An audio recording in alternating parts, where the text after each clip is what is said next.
ADRE result 7 March শুক্ৰবাৰে আমাৰ grade 3 আৰু গ্ৰেড 4ৰ যি আমাৰ ৰিক্ৰুটমেন্ট কমিশন আছে তেওঁলোকে ঘোষণা কৰিব যিমান কেইটা পদ আছে তাৰ বিপৰীতে দুজনকৈ লৰা ছোৱালীক এই পৰীক্ষাত উত্তীৰ্ণ হ'ব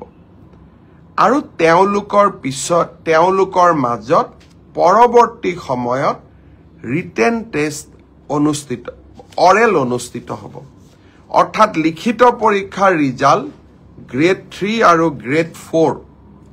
আমি 7 মাৰ্চ তাৰিখে ঘোষণা কৰিম এটা পোষ্টৰ বিপৰীতে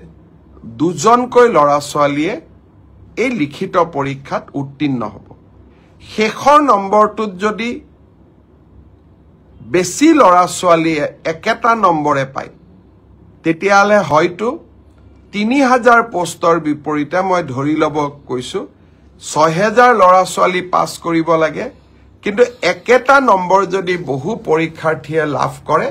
তেতিয়া হলে একে নম্বৰ পোৱা লৰা ছোৱালী সকলেও পৰীক্ষাটো ডেফিনেটলি পাস কৰিব অৰ্থাৎ আমি যদি ধৰি লও 50 যে কাট অফ মাৰ্ক কিন্তু 50 যদি 50 জন লৰাই নম্বৰ পাইছে তেতিয়ালে 50 জন লৰায়ে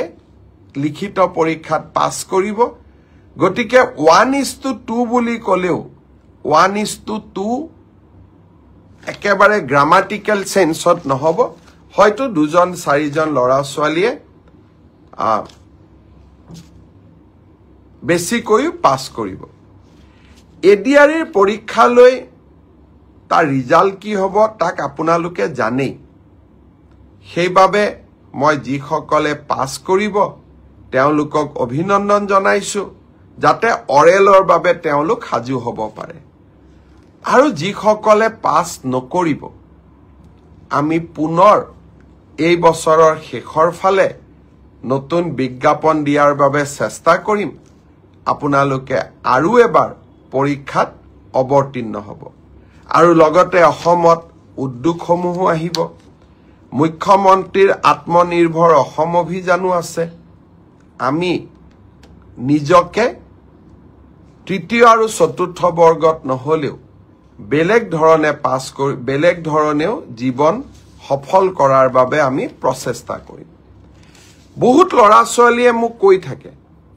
যে চতুৰ্থ শ্ৰেণীৰ পৰীক্ষাত বিএ পাস কৰা লৰায়ো পৰীক্ষা দিছে এতিয়া কথাটো হল আমি কোনোবাই যদি নিজকে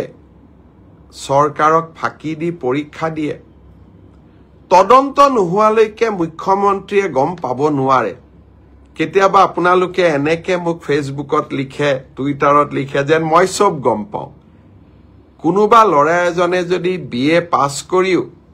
নিজৰ যোগ্যতাটোক লুকুৱাই পেলাই চতুৰ্থ শ্ৰেণীৰ পৰীক্ষাত আবেদন কৰে মুখ্যমন্ত্ৰীজনে কেনেকে গম পাব আপোনালোকে খবৰ দিব আপোনালোকক আমি সুবিধা দিম যে এনে যিসকল লোকে আপোনালোকে দেখিব যে লিখিত পৰীক্ষাত পাস কৰিছে কিন্তু এডুকেশনাল কোৱালিফিকেশনক তেওঁলোকে লুকুৱাই ৰাখিছে